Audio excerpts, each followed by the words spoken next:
Assalamualaikum warahmatullahi wabarakatuh. Salam Om Swastiastu, Namo Buddhaya. Salam kebajikan, salam sejahtera bagi kita semua. Yang saya hormati Direktur UPI Kampus Purwakarta, yakni Bapak Profesor Turmudi MIB MSc PhD, serta para dosen UPI Kampus Purwakarta. Dan yang paling saya hormati dosen pengampu mata kuliah landasan pendidikan, yaitu Bapak Profesor Dr. Haji Sofyan Iskandar MPD dan Ibu Primanita Solehah Rusmana MPD. Dan tak tertinggalan pula para rekan-rekan mahasiswa UPI Kampus Purwakarta beserta para penonton, hadirin sekalian. Nah, di sini izinkan saya Yahya Rafi Sabani dengan NIM 2206865 dari kelas 1A PGSD ingin mengulas sedikit seputar landasan ilmiah pendidikan. Berikut merupakan videonya. Mari kita lihat.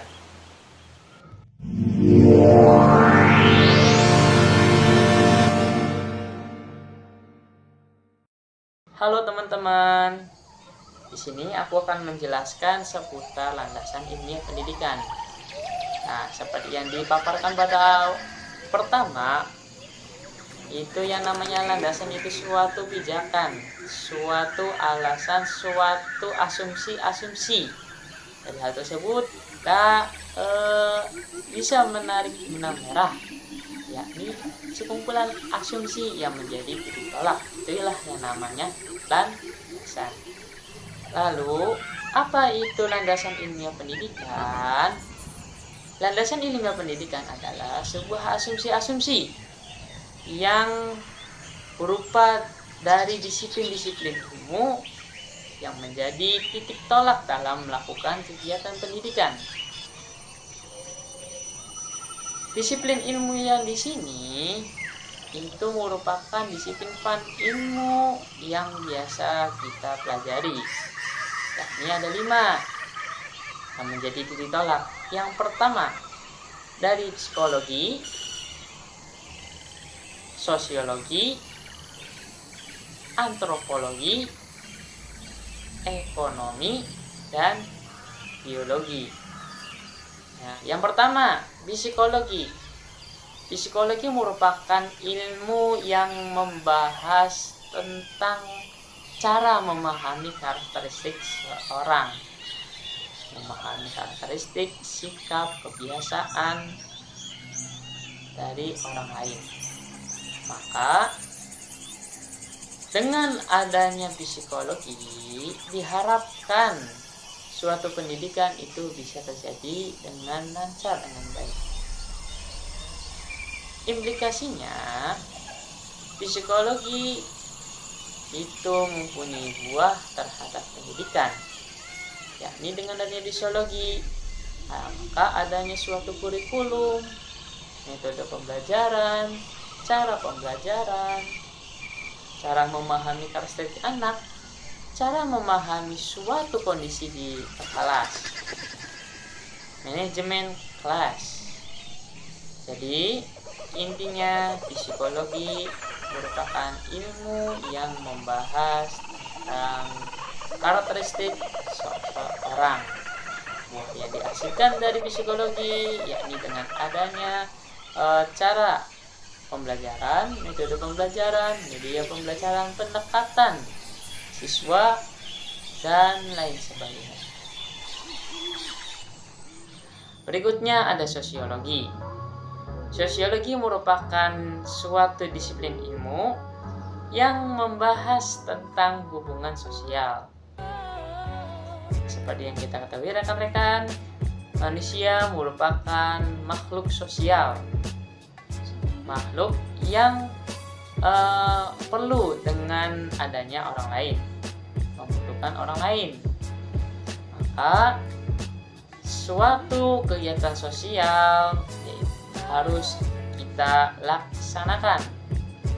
Kegiatan sosial terwujud dengan adanya suatu interaksi. Dengan adanya sosiologi diharapkan seorang peserta didik mampu berkomunikasi dengan yang lainnya, dengan teman sebaya, dengan orang yang lebih tua, dengan yang lebih muda, dan lain sebagainya. Berikutnya ada antropologi. Antropologi adalah sebuah disiplin ilmu yang membahas tentang ranah perkembangan manusia, dari mulai dia lahir, bayi, anak-anak, hingga meninggal.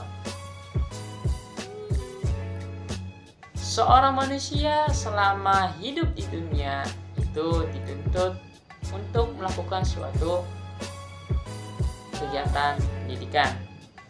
Menambah ilmu, belajar adalah suatu kegiatan yang harus dilakukan oleh setiap orang. Maka implikasinya antropologi itu menuntut manusia untuk melakukan kegiatan pendidikan sebagai tahap perkembangan dia selaku manusia. Kemudian ada ekonomi.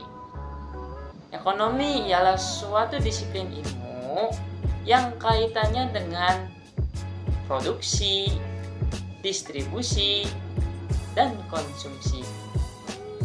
Tiga aspek tersebut itu sudah menjadi kebutuhan manusia itu sendiri.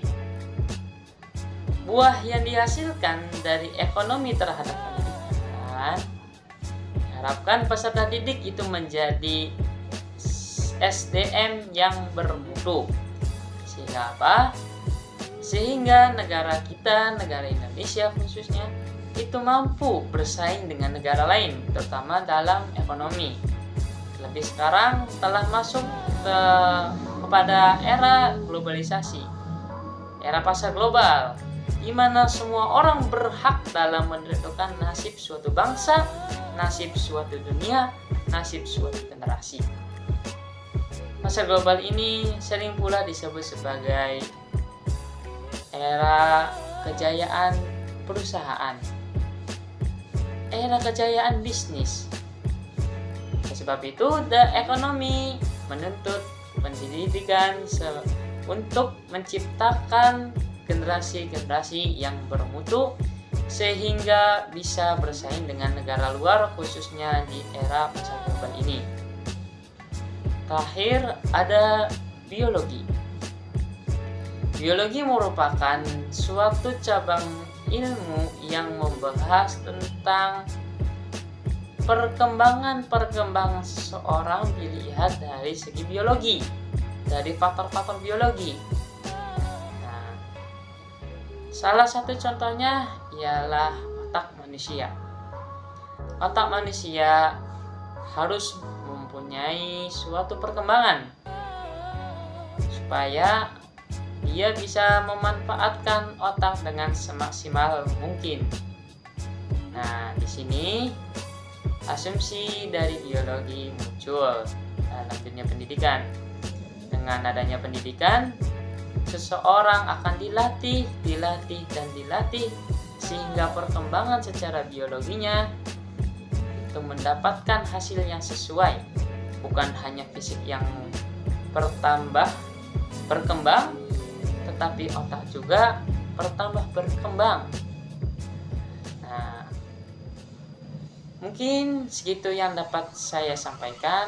Kurang lebihnya mohon maaf apabila ada kesalahan yang saya ucapkan, yang saya perbuatkan, itu murni dari saya sendiri. Oleh sebab itu, saya Yahya Raffi Sabani memohon maaf yang sebesar-besarnya jikalau dalam video ini ada suatu kekurangan ataupun kesalahan. Semoga rekan-rekan sekalian tidak puas apa yang saya sampaikan, sehingga rekan-rekan sekalian memperdalam lagi seputar landasan-landasan pendidikan. Mungkin segitu yang dapat saya sampaikan.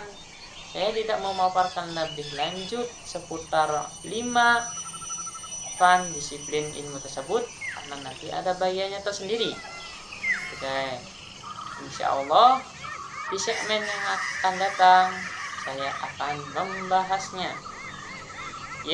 Wabillahi taufiq wal hidayah. Wassalamualaikum warahmatullahi